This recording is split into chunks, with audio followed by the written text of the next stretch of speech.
Mark Medina of the LA Times Lakers blog here at Staples Center. The Lakers open the playoffs on a pretty high note, 103-88 Game 1 victory over the Denver Nuggets in the first round.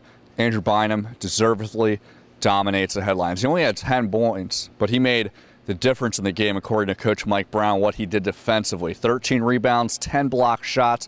That's a franchise record. Surpassed Kareem Abdul-Jabbar. He had 9 blocks in the 1977 game against the Golden State Warriors. Ties an NBA playoff record.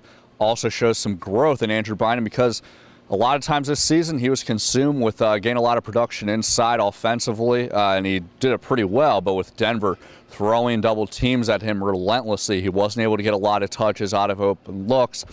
He focused elsewhere on the defensive end, and that really helped a number of things. Disrupted players like Ty Lawson driving into the lane, intimidated players, and really helped keep the Lakers organized in terms of playing at a methodical rate, controlling the pace at a half-court set, and preventing Denver from really getting out on the open floor. And you know, with the fact that he had this defensive mentality last year, it might be something that he wants to have continuing in the playoffs, especially if these double teams persist.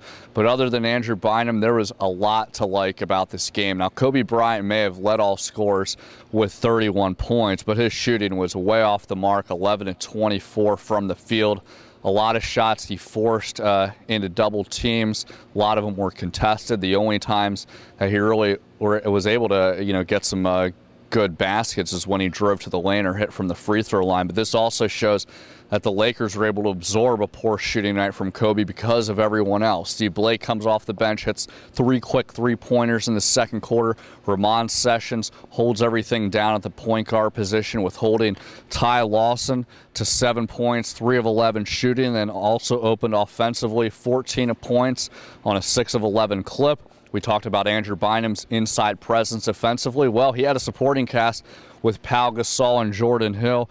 They each collected double-double efforts. And then you also look at Devin Ebanks. Everyone almost kind of forgot that Metta World Peace is out for his first playoff game. He's going to sit out 5 more.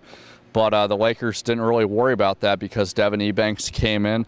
He scored 12 points, 5 of 6 shooting, 5 rebounds. Really shows how long away he's come since entering the league last season, where he didn't play a lot of minutes. Now he's being asked to assume a pretty significant role, and the Lakers are really impressed that he hasn't forced the issue with that, allowed to come naturally. And then Matt Barnes didn't really have a lot statistically, 2 points, 1 of 6 shooting, but his aggressiveness, his effective passing really came in handy. And more importantly, it looked like, just by the way he played on the floor, that sprained right ankle may not be as serious as we had thought, and at least if nothing else, it's not going to limit that aggressiveness. Lots to like from the Lakers' effort in Game 1, but obviously this is a playoff series, so let's see how they respond in Game 2.